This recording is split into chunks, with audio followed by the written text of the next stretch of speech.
When you were a kid, making friends was easy. You just sat next to someone. That was it. As an adult, it's completely different, and nobody warned us about that. Lonely but surrounded by people. If that sounds familiar, this episode is for you. How to make real friends as an adult in English. Starting today. I'm Camila, and this is the FluentJoy Podcast. Subscribe. We're here every week.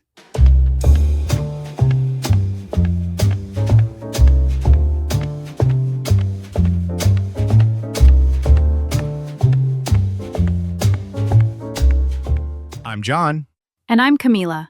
Welcome back to the FluentJoy Podcast. So glad you're here with us today. Subscribe if you haven't already. We show up every single week. Okay, I want to ask you something before we start. Go ahead. When was the last time you made a genuinely new friend? Oh, that's a heavy question. I know. Take a second. Not someone I already knew. Not a colleague I got closer to. A genuinely new person. Someone who didn't exist in your life before and now does. It's been a while. For most adults, it has. And that's not because we're unfriendly or broken. It's because the systems that used to make friendship easy don't exist anymore. What do you mean by systems? When we were children, we had school. Forced proximity every single day. Proximity, physical closeness, being near someone regularly. You sat next to the same people for years. You played at the same playground. You had no choice but to interact. And from that interaction, friendship grew. Then came university, a new system. Same dormitory, same classes, same cafeteria. Proximity again, plus a shared experience of being new somewhere. Shared experience. Going through something together at the same time. And shared experience is one of the strongest foundations for friendship. But then we graduate. We start working. And suddenly, the systems are gone. Nobody puts you next to someone for 3 years. Nobody organizes your social life for you. And we find ourselves surrounded by people but somehow still alone. That feeling has a name: loneliness. And it's more common than most people admit. Research shows that loneliness is one of the biggest health challenges of our time. Not just emotional, physical too. Chronic loneliness affects your heart, your immune system, your lifespan. Which means making friends as an adult is not a luxury. It's a necessity. So why is it so hard? And what can we actually do about it? That's exactly what we're talking about today. Let's start with why it's hard. Beyond the systems disappearing. Because there are other factors too. The first is time. As adults, our time becomes more structured and more scarce. Scarce. Not enough of something. Limited. We have work, commutes, family responsibilities, errands. The free, unstructured time we had as children, just hanging around, seeing what happens. That time essentially disappears. And friendship needs unstructured time to grow. It needs the long conversations that go nowhere in particular. The coffees that turn into 3-hour talks. The walks where you end up somewhere you didn't plan. Those are the moments where real friendship is built. And as adults, we have very few of them. The second reason it's hard is vulnerability. Vulnerability. Being open to being seen. Taking an emotional risk. Making a new friend requires vulnerability. You have to say, in some way, I like you. I want to spend time with you. And as adults, that feels strange. Because we don't usually walk up to strangers and say, I think we could be friends. Imagine if we did, though. Hi, I like your energy. Want to be friends? I would absolutely say yes to that. Me too, honestly. But most adults hold back because rejection feels bigger now. When you were 7 and someone didn't want to play with you, you just went and found someone else. As an adult, rejection feels more personal, more permanent. More evidence of something being wrong with you. Which, of course, it isn't, but it feels that way. The third reason is that we've become more selective. As children, we were friends with whoever was nearby.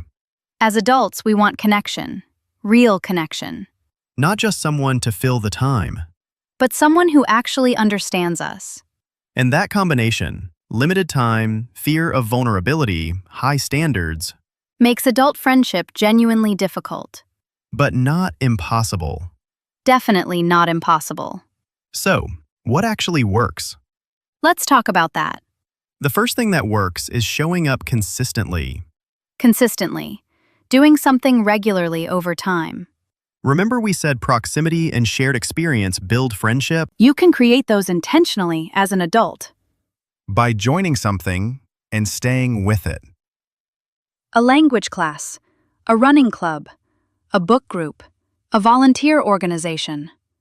It doesn't matter what it is, as long as two things are true. You genuinely enjoy it. And you go back, again and again. Because friendship doesn't happen at the first meeting. It rarely happens at the second either. Research on adult friendships suggests it takes around 50 hours of time together to move from acquaintance to casual friend. 50 hours. Acquaintance. Someone you know slightly. Not yet a friend. And around 200 hours to develop a close friendship. That sounds like a lot, but spread across months, it's manageable. A weekly class for a year gets you there. So the first practical step is find your consistent place. Where can you show up regularly and see the same people? The second thing that works is going deeper, faster. What do you mean? Most adult conversations stay on the surface. How are you? Fine. How's work? Busy.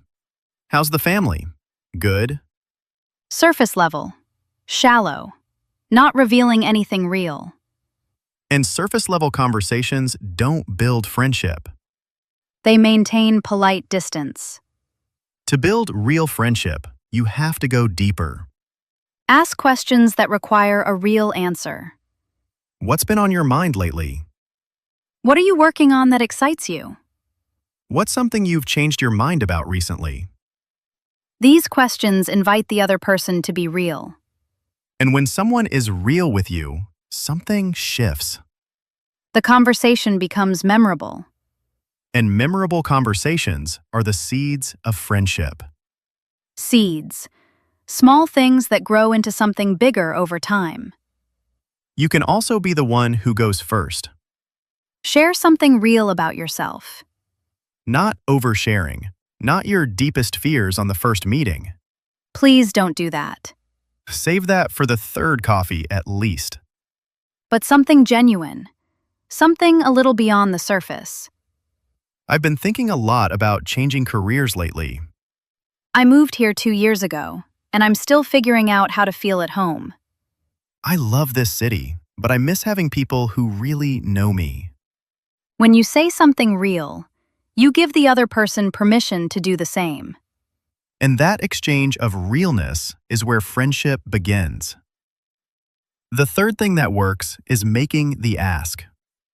The ask. Directly suggesting spending time with someone.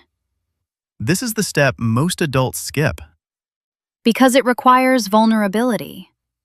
You have a good conversation with someone. You think, I like this person. And then you go home and wait for them to reach out. And they go home and wait for you. And you both wait forever. Because both people thought the other person would make the move.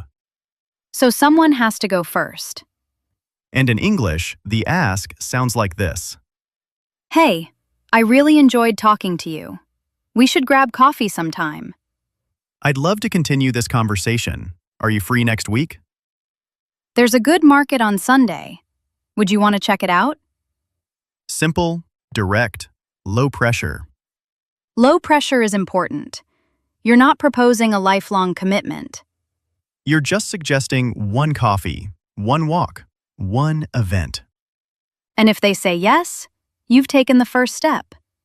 If they say no or don't follow through, that's okay too. It's not a rejection of you as a person. It might be timing or their own fear of vulnerability. Or simply that you're not the right fit. And that's fine. Not every person you like will become a close friend.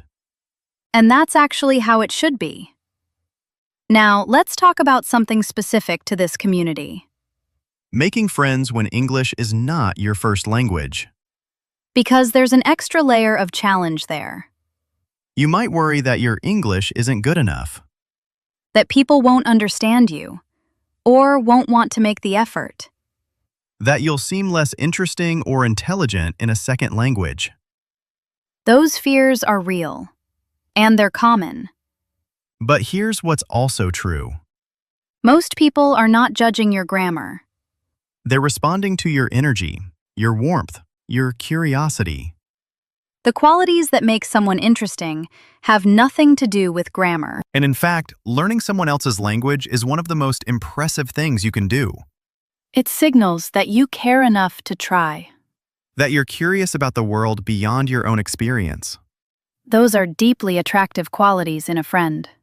So instead of apologizing for your English, Own it. I'm still learning English. Bear with me if I search for a word sometimes. Bear with me. Please be patient with me. That one sentence does something powerful, It removes the pretense, the performance. and it invites the other person into an honest interaction.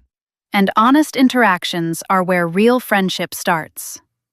Vocabulary time. So many good words today. Let's lock them in. Proximity, physical closeness, being near someone regularly. Proximity to the same people over time builds familiarity, and familiarity builds friendship. Shared experience, going through something together. Shared experience is one of the strongest foundations for any relationship. Scarce, not enough, limited in supply. Free time becomes scarce as an adult. That's why friendship requires more intention.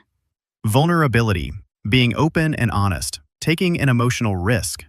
Real friendship requires vulnerability. You have to let someone see the real you. Acquaintance, someone you know slightly but who isn't yet a friend. He's more of an acquaintance than a friend. We only see each other at work events.